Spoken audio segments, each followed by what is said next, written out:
네, 우리 인사하겠습니다. 네, 하나님 살아계십니다. 시작. 네, 하나님 살아계십니다. 네, 우리 같이 하나님 말씀 보겠습니다. 사도행전 4장 1절에서 7절.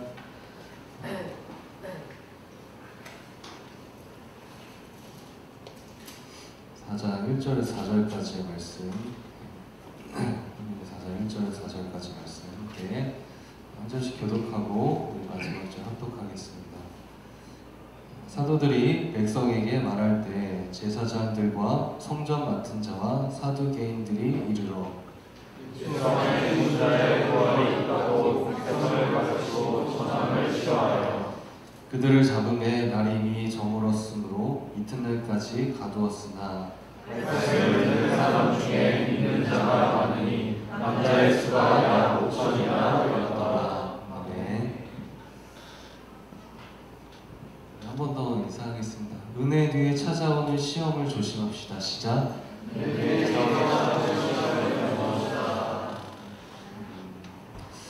지난 주간에 녹음 집회를 통해서 하나님께서 큰 은혜를 주셨습니다. 다시 한번 모든 것을 허락해 주신 하나님께 영광을 올려드립니다. 하나님께 다시 한번 영광의 박수 올려드립니다.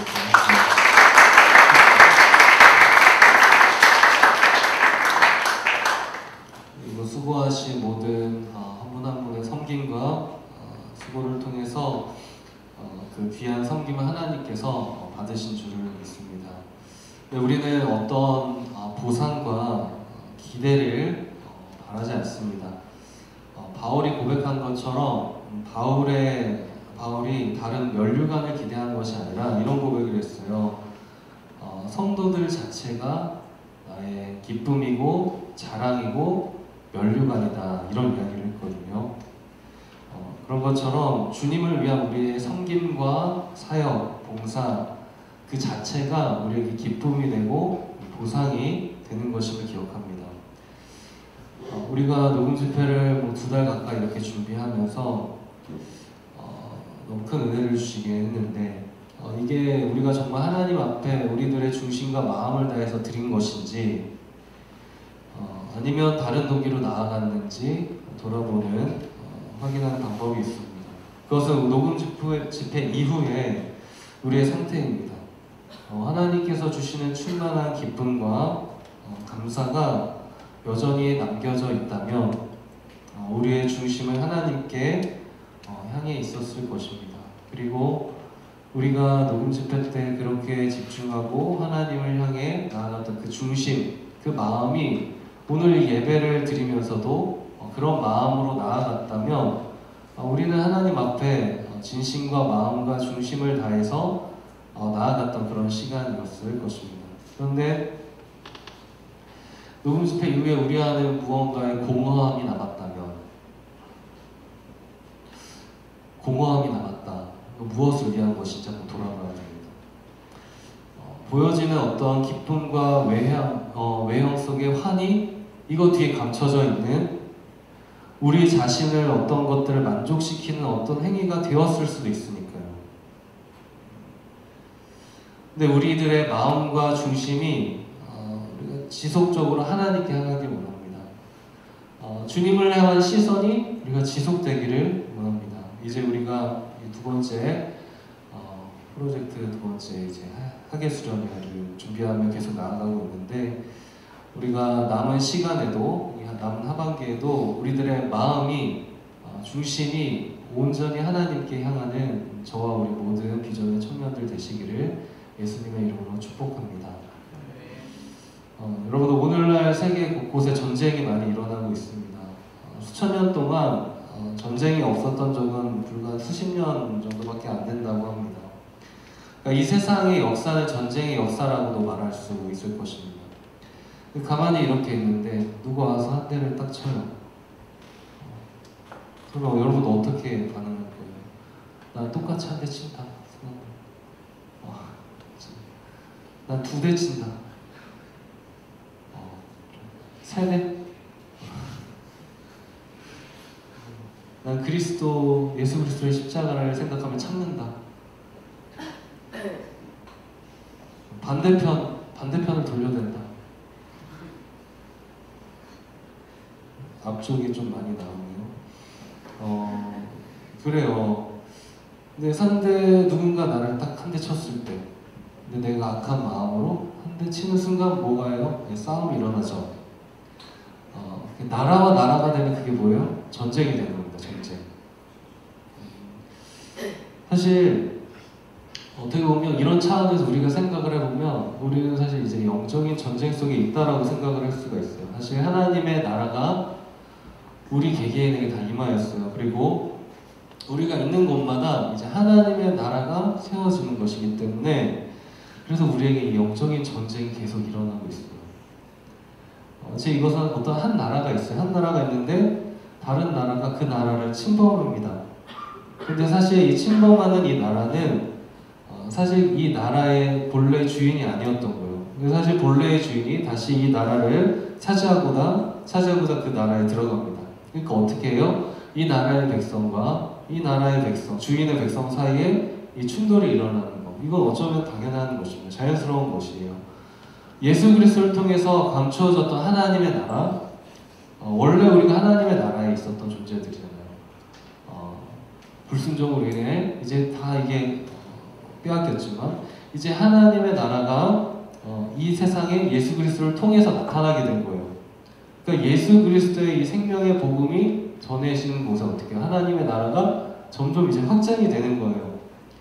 복음의 확장, 이 확장은 하나님의 나라가 이 땅 가운데 일어나는 거예요. 점점 임하게 되는 거고 점점 확장되는 거예요. 복음이 선포되는 곳마다 그렇게 된다는 것입니다. 그러니까 이러한 하나님의 나라를 왕 대신 주님께서 이제 그리스도의 증인인 저와 여러분들을 통해서 이 다시 회복을 하시는 과정 속에 있다. 그 안에는 당연히 충돌이 있을 수 있다는 거예요. 그 오늘 본문에 보니까 우리가 이 사실을 살펴볼 수 있어요. 복음이 계속해서 지금 사도행전 보면 계속 복음이 전해지고 있습니다. 하나님의 나라가 계속해서 이제 이 땅 가운데 임하게 되어 예수 그리스도의 증인들을 통해서 그 하나님의 나라가 이 땅 가운데 임하니까 어떻게 충돌이 일어나는 거예요. 그러니까 여기 보니까 제사장들과 성전 맡은 자 사두개인들 이때 어떻게 반응을 해요? 그 1절 2절 말씀이에요. 그럼 같이 한번 읽어볼까요? 시작. 사도들이 백성에게 말할 때 제사장들과 성전 맡은 자와 사두개인들이 이르러 예수 안에 죽은 자의 부활이 있다고 백성을 가르치고 전함을 시도하여. 그렇죠. 지금 사도들 예수님의 제자들이 지금 하나님의 나라 이 복음을 선포하고 있습니다. 예수님의 죽으심과 부활을 선포해요.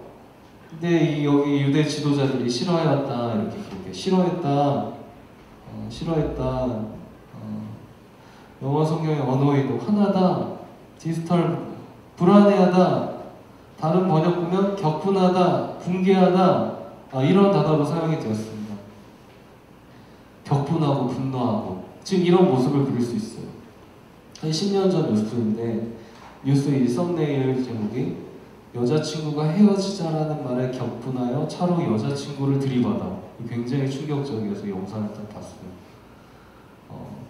차가 한 대 있고 그 앞에 한 여자가 서 있고 그 뒤에 있던 차가 갑자기 팍 달려오는 거예요. 여기는 이제 어떤 문구점이 있었고 한 번 쭉 받고 그 여자가 이렇게 치였죠. 한 번 받고 두 번 받고 세 번 받고 계속 그렇게 되는 거예요. 문구점도 완전히 이렇게 파손이 되고 이 여자가 어떻게 됐겠어요? 격분하여 분노하여. 왜 그러냐면 여자친구를 차로 들이받은 이유가 뭐냐면 헤어지자 이 말 때문이었대요. 다른 남자와 함께 있는 그 모습을 보고 격분했다. 그 격분하는 그 감정 생각해 볼 수 있어요. 헬라어 단어로 보니까 디아포네오마이라는 단어인데 이 단어를 찾아보니까 사도행전 16장에 바울이 이제 전도여행 다닐 때 빌립보에 갔을 때 일입니다. 귀신 들린 종을 만나요. 이 귀신 들린 여종이 바울을 계속 뒤쫓아다니면서 얘기를 해요. 이 사람 지극히 높으신 하나님의 종이다 이런 이야기를 계속 하거든요. 계속 소리 지르면서 이 사람 하나님의 지극히 높은 종이다. 이 사람은 지극히 높은 하나님의 종이다. 구원의 길을 너에게 알려줄 사람들이다. 그렇게 귀신 들린 여종이 바울을 쫓아다니면서 계속 얘기를 하는 거예요. 어떤 마음이 들까요? 왜 귀신 들린 사람이 여러분 쫓아다닌 적 경험해 본 사람 있어요 혹시? 뒤에서 막 쫓아다닌다고 생각해요. 어떤 마음이 될까? 스토킹 당해본 사람 있어요?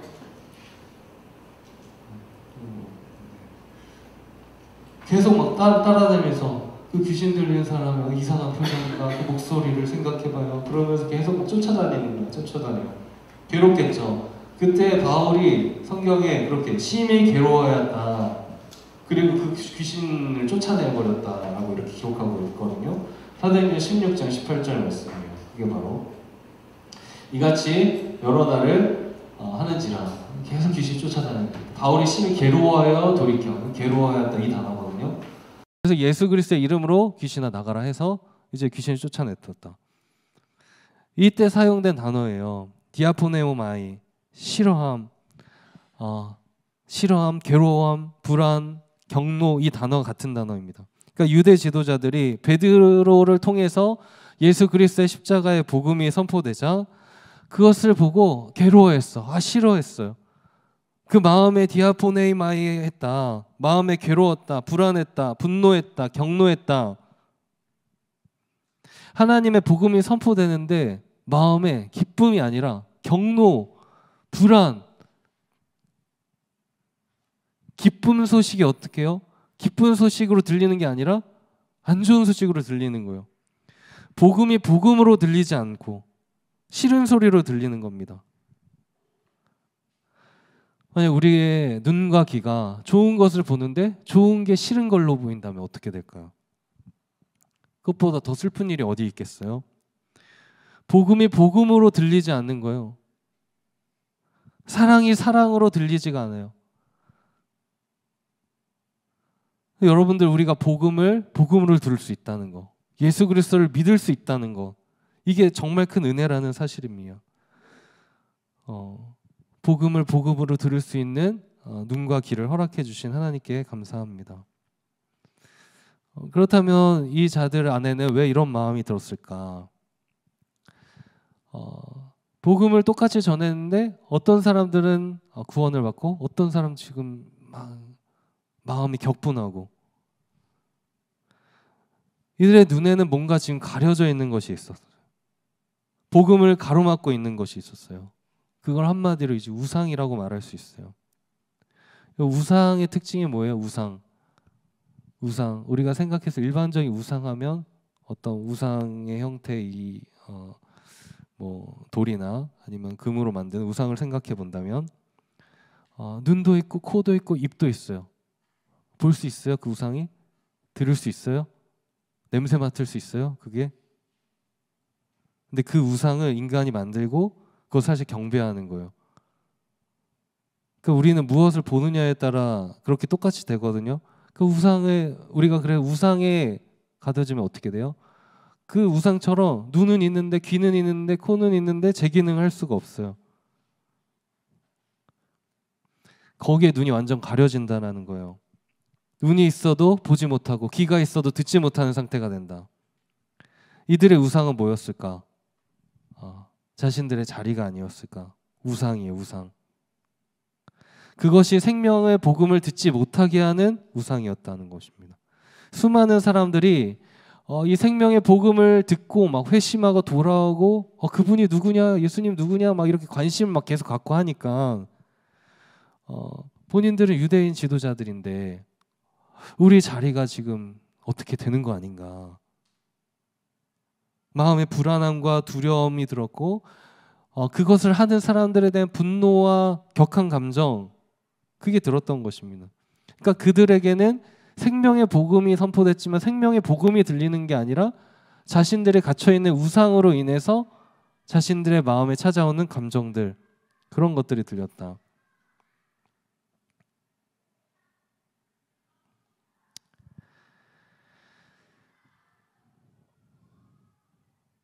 그렇게 마음에 분노하고 싫어하며 불안해하는 그 마음, 그 감정, 그건 어떻게 해요? 어떤 행동으로 이어지게 됩니까? 우리 3절 말씀. 3절 말씀 함께 읽어보겠습니다. 시작. 그들을 잡음에 날이 이미 저물었으므로 이튿날까지 가두었으나 어떻게 해요? 그 분노, 싫어함, 악한 마음, 그 마음이 들었고 이들에게는 어느 정도 힘이 있었습니다. 그러니까 어떻게요? 그 복음을 전하는 사람들을 가둬버립니다. 그렇죠? 자신들에게 다가오는 그 안 좋은 감정, 그것이 행동으로 나타나게 되죠. 그들을 잠재우려고 한 거예요. 그러니까 그 남자친구가 자신의 그 감정을 주체하지 못해서 그 폭행으로 차를 들이받는 행위로 나타나는 것처럼, 이들은 물리적으로 그것을 가두게 되면 사실 그들이 담잠해질 줄 알았고 나의 감정도 누그러질 줄 알았죠. 그렇지만 하나님의 복음은 그것에 의해서 가둬지지 않는다는 거예요. 어떻게 돼요? 어떤 일이 일어납니까? 우리 4절 말씀 같이 함께 읽겠습니다. 시작.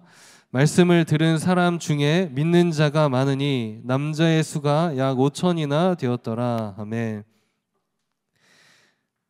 복음을 전하고 어떤 사람은 그거에 시기하고 마음이 어려워서 그 복음을 전하는 사람들 가둬버렸지만 그 하나님의 말씀은 계속해서 살아 움직여서 그 복음을 들었던 수많은 사람 5천 명, 수천 명이 복음을 듣게 되었다. 이것은 무엇을 말씀하는 겁니까? 하나님의 복음은 예수 그리스도의 생명은 또 외형적인 것에 갖춰지지 않는다. 하나님은 그 안에서도 지속적으로 역사하고 계신다. 하나님의 말씀은, 복음의 능력은 오히려 더욱더 확장이 된다.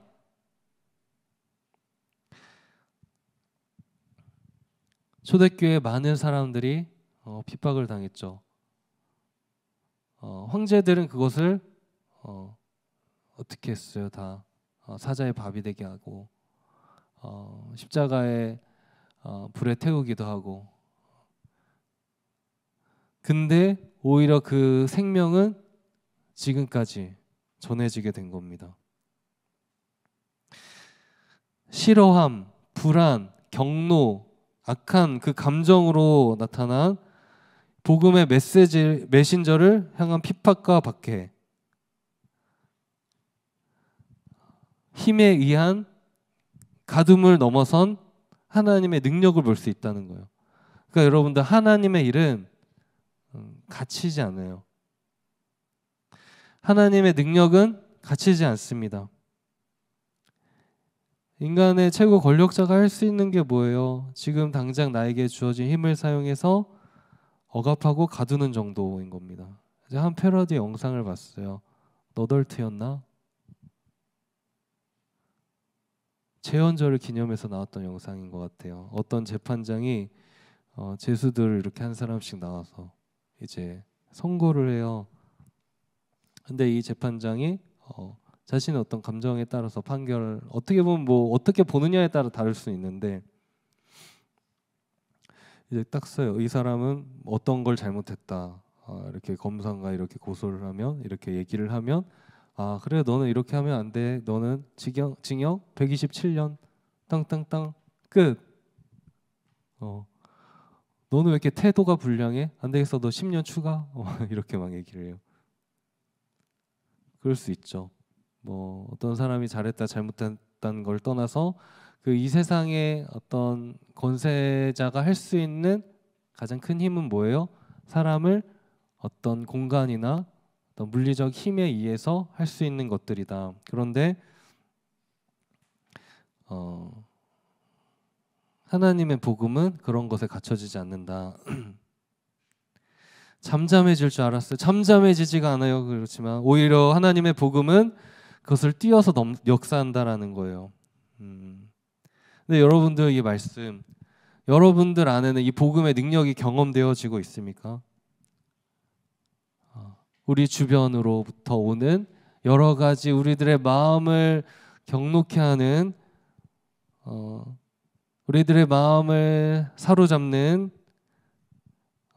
사람들에 휘둘리고 상황들에 휘둘리고 감정에 휘둘리는 그런 삶이 아니라 하나님의 생명의 복음이 그 모든 것을 뛰어넘어 역사하시는 것을 경험하고 있습니까?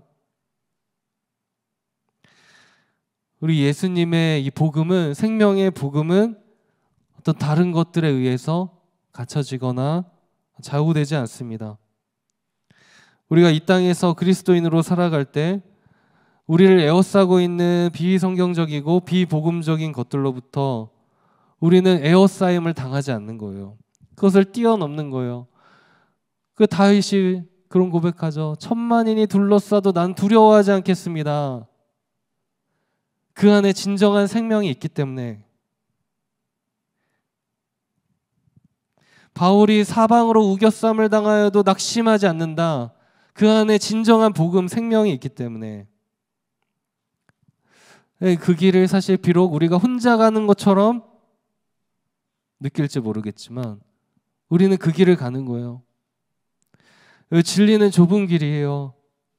우리는 대세를 따라가지 않고 진리를 따라가는 자들입니다. 그런데 진실된 정말 진리를 따라가는 그 한 사람, 그 사람을 통해서 하나님께서는 또 다른 5천 명을 일으키실 것이라고 저는 믿습니다. 말씀을 맺으면서 우리는 오늘도 공간 속에서, 시간 속에서, 사람들 속에서 영향을 주고받고 살아갈 수밖에 없는 존재예요. 내가 옳다고 생각했던 것들 꾸준히 그렇게 살아왔어도 때로는 어떤 사람들의 말 한마디에 그걸 다 무너뜨리고 새로운 삶을 살기도 합니다. 그런데 그 길이 아니었을 때, 깨달았을 때 혼자 또 땅을 튀며 후회하기도 하죠. 중요한 건 뭐냐면 수많은 사람들, 수많은 상황들, 여러 사건들이 우리들의 상황에 다가오고 그럴 때 그 안에 복음의 능력이 나타나기를 원하는 거예요. 그것은 하나님과의 관계 속에서 정립이 되는 거예요. 우리들의 삶에 우리들의 내면을 빼앗으려고 하고 우리를 외적인 것 어떤 것들을 통해서 우리를 가두려고 하고 하는 많은 것들이 있겠지만 우리가 그 안에서도 하나님과의 바른 관계, 이 복음을 통해서 믿음으로 이겨내고 그것을 뛰어넘는 그 신앙인의 삶을 살아가는 저와 우리 모든 비전의 청년들 되시기를 축복합니다. 그때 하나님께서 그것을 뛰어넘는 역사, 그 능력을 저와 여러분들의 삶에 경험하게 해주실 것입니다. 우리 주신 말씀 기억하시면서 우리 함께 찬양하도록 하겠습니다. 우리 주품에 함께 찬양하겠습니다.